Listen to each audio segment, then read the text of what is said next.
Hey guys, it's Bren from Kindred Acres Homestead, and I've been posting a lot about using compost extract in your garden and food forest, and I've gotten a lot of messages and questions about it, so I figured I would go ahead and do a quick video on how to make it. Now, compost extract is different than compost tea. It's much easier to make. You don't need special equipment. Well, you need a few things, but nothing like really fancy. And I think this is a great place to start for a novice gardener or somebody just getting into compost teas and extracts, because you don't really have to worry about the bad bacteria and things like that, as long as you're using some good active compost. So what we're going to do is we're going to get 2 buckets. You're going to have 1 bucket that's going to be lined with a fine mesh strainer, like a paint strainer, or those milk bags. You can use the milk bags if you choose to do that. I love this fine mesh strainer because this fits right over my bucket. And so the way some people will put the compost into the paint strainers and zip it up and then drop that in like a big tea bag. I personally prefer to just do it in a big old bucket and then pour it in and strain it out.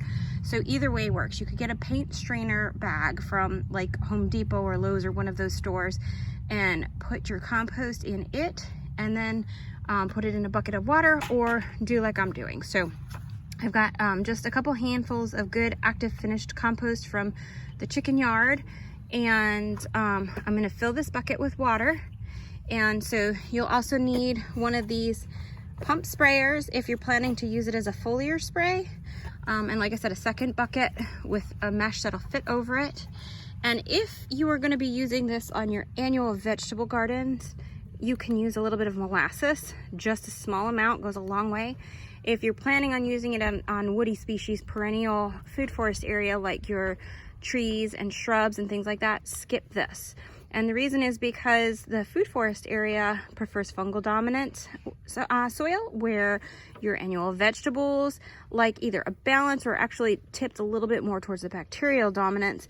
And this will help with that, with balancing it out and having it tip just a little bit towards the bacterial side versus the fungal side. So since this is going to be applied to my squash plants and my annual vegetables, I'm going to put just about a half a teaspoon into this 5-gallon bucket. I'm going to fill it with water, and then we're just going to let it set for about an hour. So let me go ahead and get that going and show you what that looks like. Okay, so we're filling our bucket with water, and I just want to add that you want to make sure that you're either on a well and using well water, or filtered water. Rainwater is ideal, or if you do have city water, then fill your bucket with just water ahead of time, like the night before, and let it sit out before you add your compost to it. And that way it'll allow the chlorine to dissipate, because the idea is you need to use non-chlorinated water. So I'm going to go ahead and fill my bucket up. My strainer bag's dirty because I just finished a batch, but I got my strainer bag. I've got my bucket of finished compost. I put a little over half a teaspoon of molasses, and I'm going to go ahead and let this, once I fill this up, I'm going to let it sit for an hour or so. You don't want to go too much longer than that, because again, we're not using any air bubblers or a bubbler system, and so you don't want it to go anaerobic. You don't want to go much longer than about an hour or so, and definitely do it in the shade. You don't want direct sun on it. So we have the shade from the gazebo, so we're going to keep our buckets there. And in about an hour, we'll come back, strain it, and use it. Now, this stuff is so mild, but still so super beneficial that you can use this daily if you really wanted to. And it's super simple. It only takes about 5 minutes to prepare.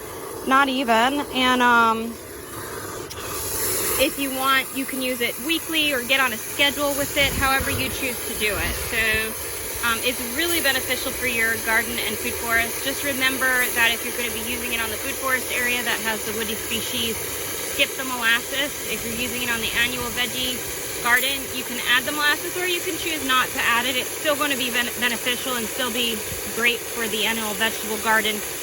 even without the molasses, but just that little half a teaspoon of molasses will just really aid in having those beneficial bacteria really take off in your soil, and that's what they really like. So that is it. That is how simple compost extract is. It's so super simple. I mean, it's just putting couple handfuls of finished compost in a bucket, filling it with water, let it sit for an hour, straining it, and using that to water your plants, either on the foliage or as a root drench. And you can't go wrong with it. So as long as you're not leaving it sitting out for hours and hours at a time, you're good to go. You don't have to worry about it turning bad.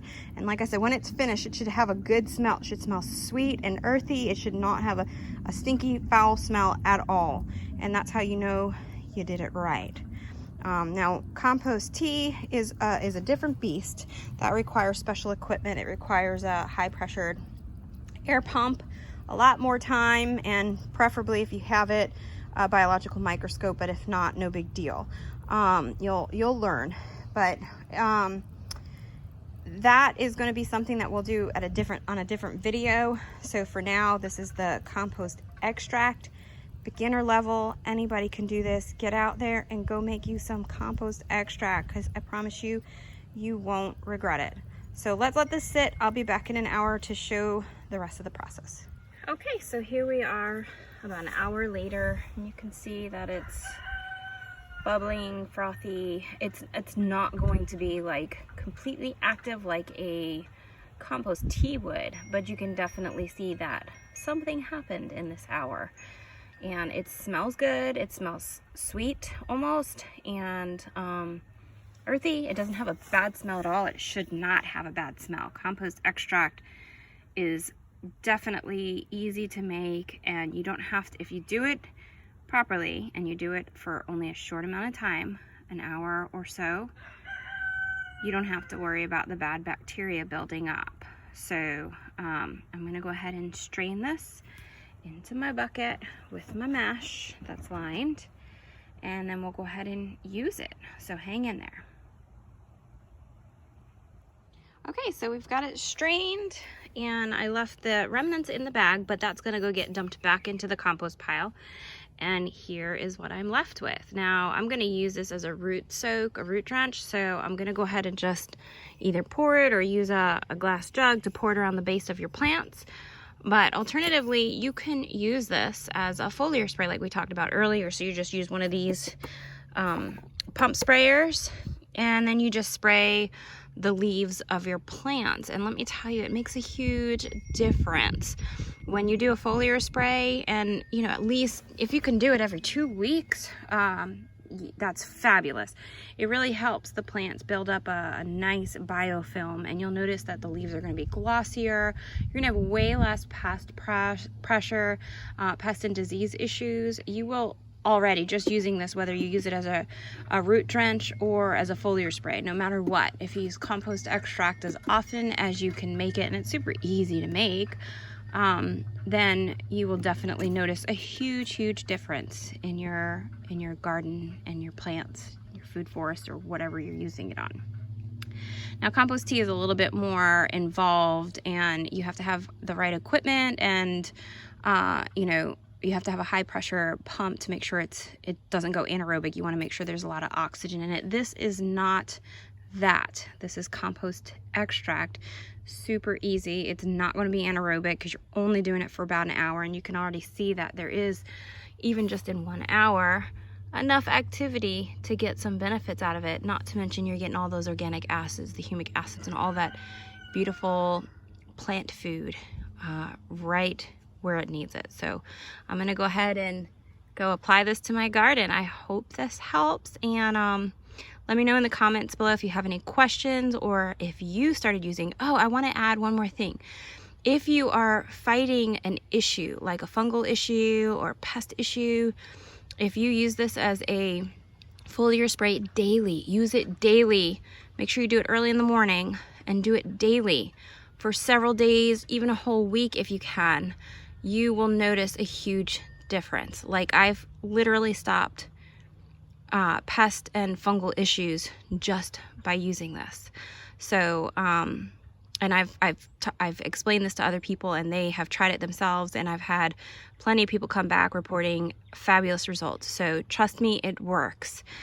So anyway, leave me some comments, give us a thumbs up, like, subscribe, all that good jazz. We love you from Kindred Acres.